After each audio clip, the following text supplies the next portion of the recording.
יאללה, בוקר אור בשם השם, נעשה ונצליח בעזרת השם יתברך. Il y a une Askara juste derrière. Et nous, aujourd'hui, on est le jeudi 24 du mois d'août et le Zaïn du mois de Elul. Je suis racheté ce matin par Edna Gez, Hashem Rech Otar Bechol Hasharla, pour l'élévation de l'âme de Makhlouf Ben Redoua.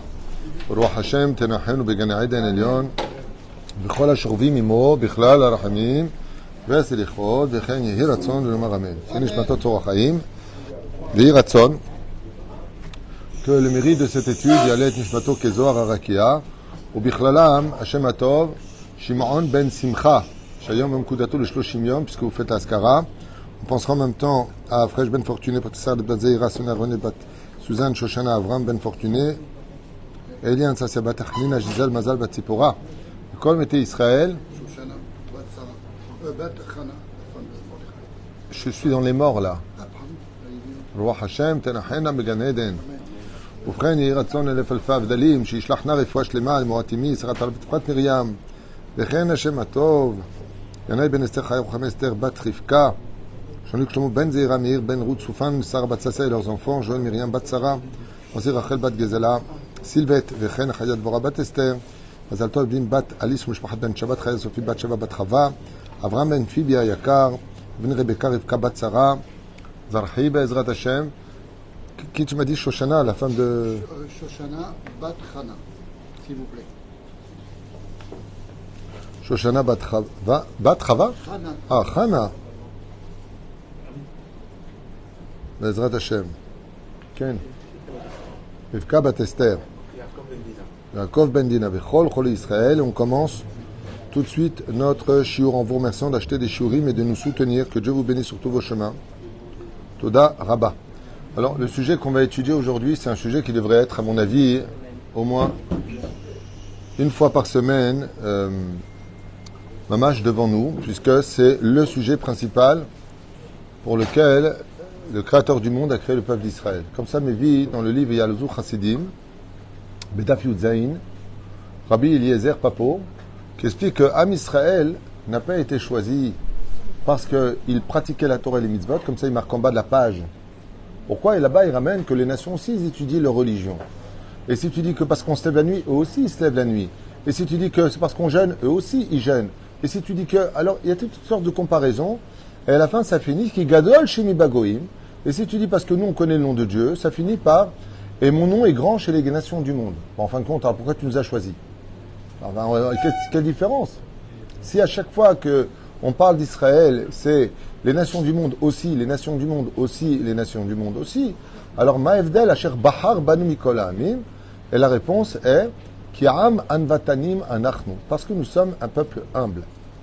On est tellement humble que quand on nous dit rentrer dans les fours crématoires, on y va sans se révolter, sans se battre. Donne ta montre, on la donne. Vous dégagez du pays dans lequel vous avez vécu. Vous laissez les affaires sur le port. Vous montez sur le bateau nu. On le fait. Ni on brûle des voitures, ni on casse des vitrines. On fait rien. On est un peuple humble. Et c'est la raison pour laquelle, il y a 3 siècles de cela, Rabbi Eliezer Papo ramène dans son livre Yalzu Chassidim que la Mida Ikarit du peuple d'Israël, c'est l'humilité. Et on voit qu'Akadosh Baruch Hu Behemet ne s'adresse qu'à celui qui est humble, comme c'est marqué dans El Melech Yoshev Al Kisei Rachamim. Nachon, qu'est-ce qui est marqué là-bas? Uliada la Anavim. À qui Dieu il s'adresse et il dira comment les choses se passeront? Uniquement à celui qui est humble. C'est ce qu'on dit là-bas dans El Melech Yoshev Al Kisei Rachamim. Umitnaik B'Chasidut. Mochal avonotamo, Ma'avir Rishon Michishon, Ma'arbe Michela Nachon. Le'anav mikedem. Mazé le'anav mikedem. De l'humilité d'avant. Ça veut dire seul celui qui a l'humilité, à Akadosh lui dira quels seront ses desseins. Ce qui fait que si on veut réussir sa vie en tant que juif, la première mida qu'on doit travailler, c'est l'humilité.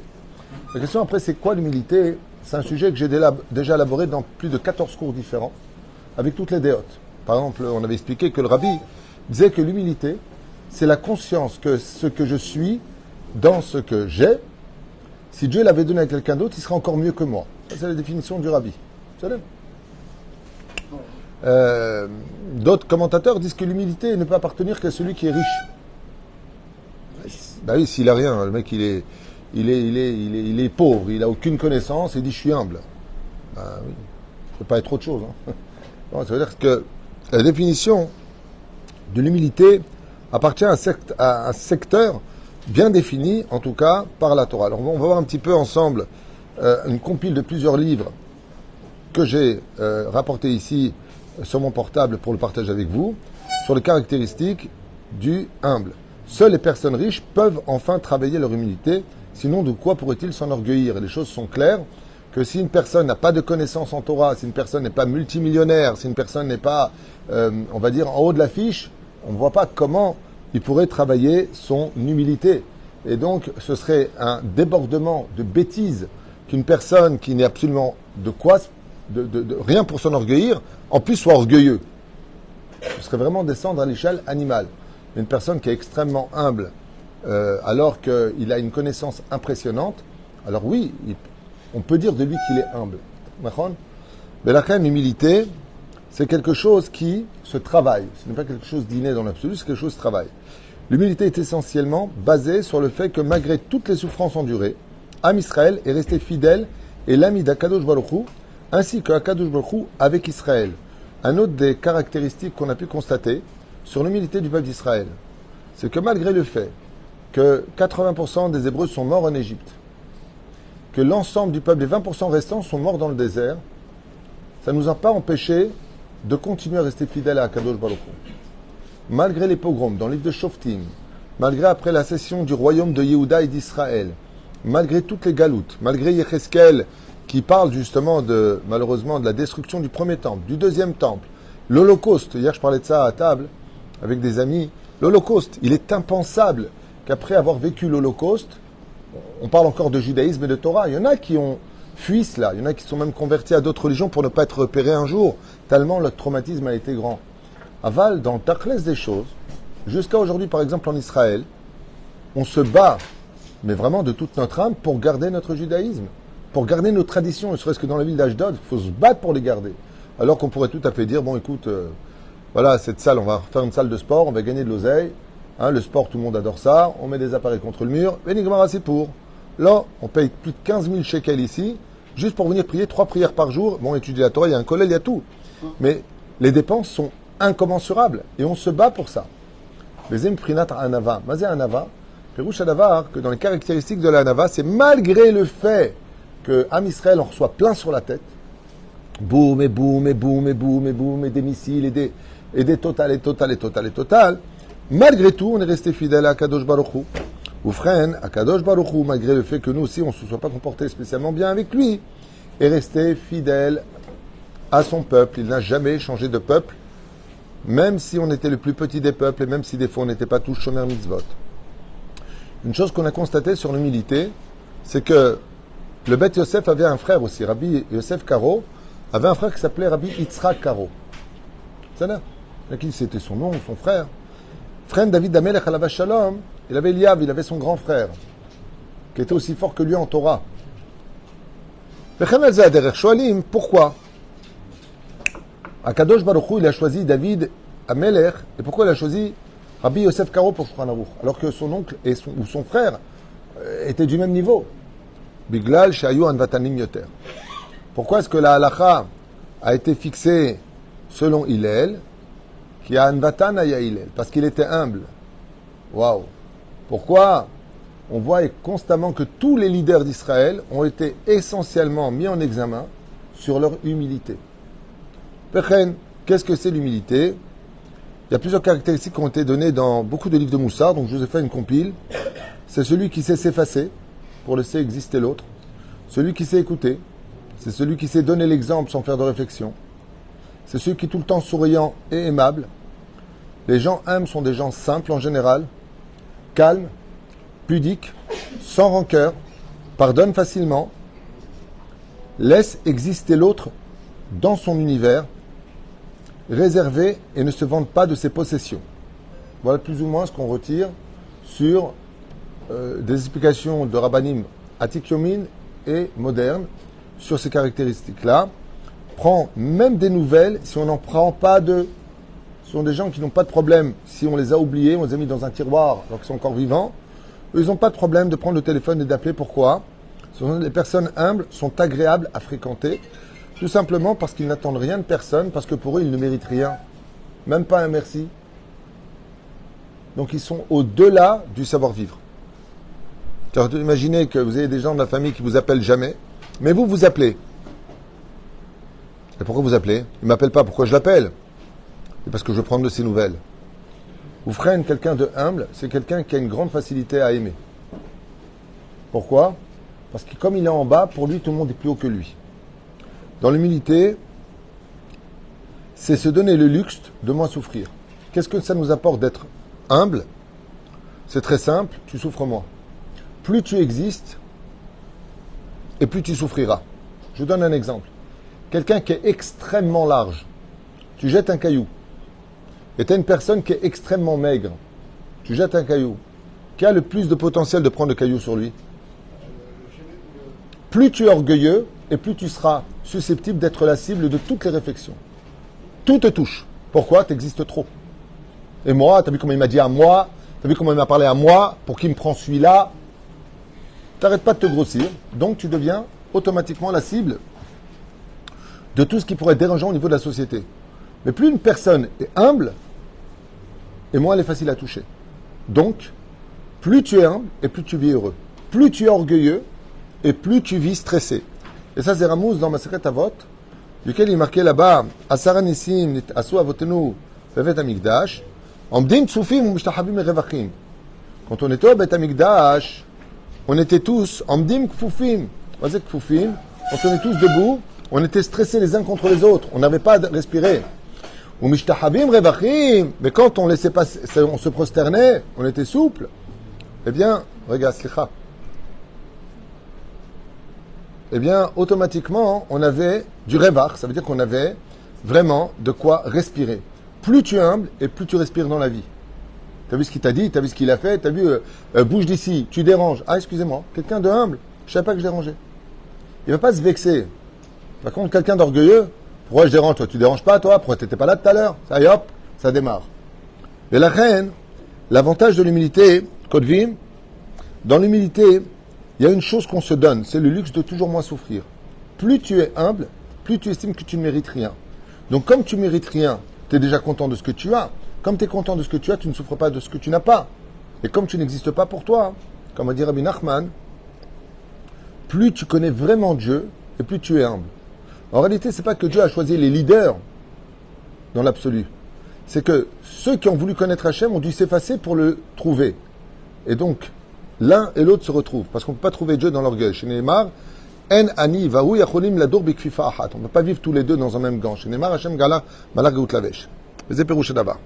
Car trop exister en tant que nous-mêmes fait de nous une grosse cible, comme je vous l'ai dit, ou même si les autres ratent leur cible par maladresse. Ah, c'est ça que j'avais noté.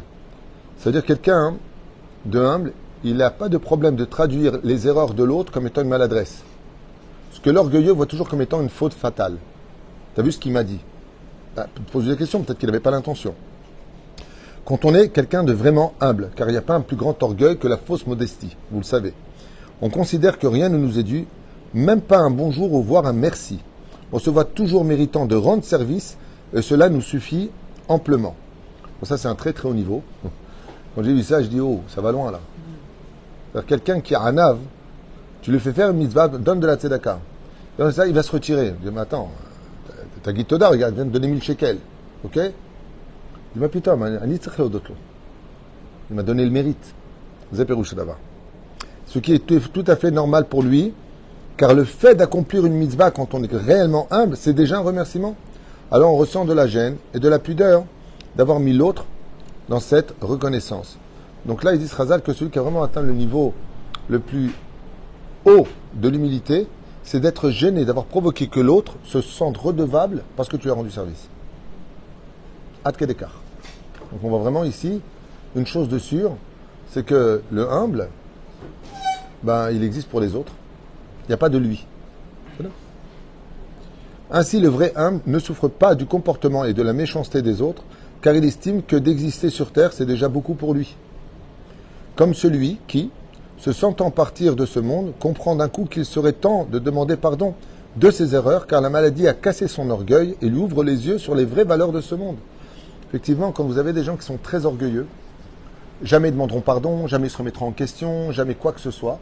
Quand ils sont frappés de la maladie, qu'ils sont à l'hôpital et qu'on leur annonce que c'est vers la fin qu'ils se prolongent, ben d'un coup ils savent demander pardon, ils savent faire la paix, ils ne se parlent pas pendant des années avec son frère, d'un coup il appelle son frère. Makara. Il dit en réalité, tout ça c'est l'orgueil. Tout ça c'est l'orgueil. Moshe Rabbeinu alav shalom, il a été provoqué pendant 40 ans. Data, Nabiram, Korar, Vechol Adato, Vechenaz Aderer. C'est toujours lui qui est venu vers eux. Toujours lui qui est venu vers eux. Lama, comme je vous l'ai dit tout à l'heure, le humble, selon Chazal, c'est celui qui ne reste pas à sa place. C'est celui qui donne l'exemple. Moshe est descendu vers eux. Et malgré cela, ils ne sont pas venus. Plus tu es humble, et moi, tu souffres. Car tu ne seras pas touchable, n'existant pas à tes propres yeux. Plus tu es humble, et plus tu seras aimé des autres. Car comme c'est marqué dans Masechet Avot, celui qui est aimé des hommes est aimé de Dieu. Et alors quel rapport?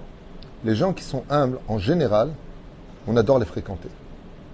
Parce qu'ils te laissent exister, ils ne te coupent pas la parole, ils te laissent t'exprimer, et tu te sens bien. L'humilité dans l'absolu, c'est essentiellement basé sur la force de la parole. Plus une personne parle, plus elle te saoule. Plus une personne se tait, plus elle t'intrigue. Une fois, il y avait un abruti qui est rentré dans une pièce comme ça, et tout le monde parlait, il lui disait pas un mot. Il disait pas un mot parce qu'il comprenait rien ce qu'il racontait. Quand il est parti, ils ont dit qu'est-ce qu'il est sage. Ça doit être un grand sage. Le mec, il n'a rien compris. Il est sorti dehors et j'ai rien compris ce qu'il raconte. Lama, parce que quelqu'un de humble en général, il a une très belle mesure de la valeur des mots. Quelqu'un de très humble. Il mesure beaucoup ses mots. D'où Moshe Rabbeinu alav shalom, qui était bègue, l'homme le plus humble de tous les hommes. Donc celui qui est aimé des hommes est aimé de Dieu. D'accord ? Et il y a un cadeau qui est fait pour le humble, qu'on avait étudié dans un autre cours, c'est que Akadosh Baruch Hu lui-même, Beatzmo Birvodo, place de l'amour dans le cœur des hommes face à quelqu'un qui est humble. C'est-à-dire que s'il y a une personne qui est humble, c'est Dieu lui-même qui met cet amour dans le cœur de ces créatures. C'est non. Les gens humbles font ce qu'il faut faire sans attendre des autres qu'ils fassent leur devoir. Dans un couple, par exemple, il est très connu que on peut donner, mais à un moment, il faut aussi recevoir. Les gens qui sont extrêmement humbles, ça me rappelle nos grands-mères. Nos grands-mères étaient comme ça. Faisaient tout, elles donnaient tout. Les gens, ils prenaient, ils mangeaient, ils laissaient tout crade, ils partaient. Ah, je suis content, ils ont bien mangé. Ah, dites au revoir, dis merci, dis... Hein? Emet, le reste, c'est sheker, yatikoujik. Nos grands-mères, moi je voyais ma grand-mère, ces anciennes générations, c'était vraiment des gens humbles. Ils faisaient tout. Moi, je me rappelle même une fois, pour vous dire à quel point on était invité, c'était une vieille dame marocaine et elle a mis une table, mais de malade. Maintenant, nous, on avait déjà mangé, on a dit, on ne peut pas manger. Et d'un coup, on nous a appelés, on a dû partir à toute vitesse. Et elle était désolée pour nous, alors que nous, on était désolés pour elle. Et elle a fait du poisson, elle a fait ceci. Elle dit, ça, c'est pas important, c'est pas grave. Au moins quelque chose sur la route. On l'a pris parce que ça nous faisait tellement plaisir. Et elle nous disait merci. Alors, c'est elle qui fait à manger. Celle qui met la table, on n'a rien mangé, on la laisse, on s'en va. Et elle nous a dit, mangez-le pour moi. Qu'est-ce qu'on a à faire? C'est ça l'humilité. L'humilité, par contre, aujourd'hui, il y a ou aliya, si la femme elle a mis la table et que les amis partent. Oui, je comprends pas, je suis pas votre bonne. Eh ben, vous n'avez pas de savoir-vivre. Je vous avais mis la table, j'étais faire les courses. Elle va crever. Où est-ce qu'on est avant, où est-ce qu'on est aujourd'hui? Vous savez que la Torah, elle répond que quand tu mets la table et que tu fais ce qu'il faut faire, quand tu vas jusqu'à la personne, tu fais ce qu'il faut faire, c'est pas le résultat qui compte. La mitzvah, elle est faite. Si tu le vis dans la joie, même si on ne va pas profiter de ta mitzvah, elle est là. Mais si tu la regrettes, tu la perds. Comme ça dit le Rambam. Les gens, ils gagnent toutes les mitzvot. Ils gagnent les leurs et celles des autres. Parce que pour eux, ils estiment que c'est un srout. C'est un srout pour eux. Par une fois, j'étais à Tibériade avec ma mère et j'ai pas voulu manger. On avait mangé au restaurant. On était chez une femme tzadika, qui était la famille de Rabbi Moshe Deri. Et on lui a dit, regarde Aïcha, on a mangé, ne mets pas la table. On vient te voir, ne mets pas la table. Oui, un petit apéritif. Vous avez compris? Une table de roi. Il y avait tout. Donc qu'est-ce qu'on fait nous? On a mangé. On prend Boré Piri Haetz. Qu'est-ce qui nous sort? C'est pas bon. Hein. C'est fou. Maintenant on n'a pas faim. On lui dit on n'a pas faim. On mange un tout petit peu Et au lieu de nous dire, c'est pas joli, je vous ai quand même mis la table, elle nous dit, c'est pas bon, je m'excuse. C'est-à-dire pour elle, si on n'a pas mangé, c'est de sa faute. Où tu trouves ça aujourd'hui? Où tu trouves ça aujourd'hui? Et c'était des femmes qui avaient ni machine à laver, tout ce qu'elles faisaient, en général, les maris, c'était des ogres, c'était des rois qui imposaient. Il n'y avait pas de permission à ce que je peux inviter la famille. Hein. Ils venaient à 8000 et elle disait rien. Elle disait rien. Elle n'avait même pas le droit de se plaindre. Pour vous dire à quel point, en attendant, ils vivaient mieux que nous, avec tout le modernisme, et plus heureux. Ça, c'est sûr. Être humble sur terre, c'est comme être l'ombre de Dieu lui-même. Alors ça, c'est un pérouge qui demande beaucoup d'explications. Vous savez que dans la lumière, on a tous une ombre qui nous reflète. Celui qui est l'ombre de Dieu sur terre, Hashem Tzilecha Liad Yeminecha, c'est celui qui est humble. Les gens humbles sur terre sont considérés comme étant l'ombre de Akadosh Baruch Hu. Les gens humbles sont comme l'élastique qui maintiennent une grosse liasse d'argent et quand ils partent de ce monde, tout s'éparpille. C'est un élastique. On ne compte pas dans la liasse, mais c'est lui qui tient toute la liasse. Quand l'élastique il pète, part de ce monde, tout part d'ici. L'une des plus grandes vertus qu'on puisse trouver chez une personne qui peut prier Hachem, c'est son humilité. Et celui qui veut de l'aide d'Hachem et qui voit que ce qu'il fait n'est pas exaucé, alors on le dit dans le 121e Télim, et je finirai avec ça, Shir lama alot, esa enai el earim. Me'ain yavo Ezri, Ezri me'aim Adonai, ose shamayim varetz. Comment il faut lire ce Télim? Si on veut de l'aide d'Hachem, me'ain yavo Ezri, d'où vient mon aide? Ezri, ça veut dire aide-moi.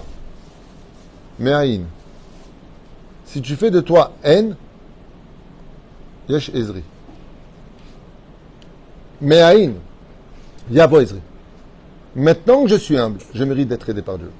Et c'est pour ça que notre tzadikim, tzadik gozer Hashem ekayem, à qui appartient le fait que lui donne un ordre, que les choses se fassent, et que Dieu le fait, uniquement celui qui est humble, chez Neymar. Mais Aïn, maintenant que tu as fait de toi haine, alors tu mérites d'être Yavo Ezri.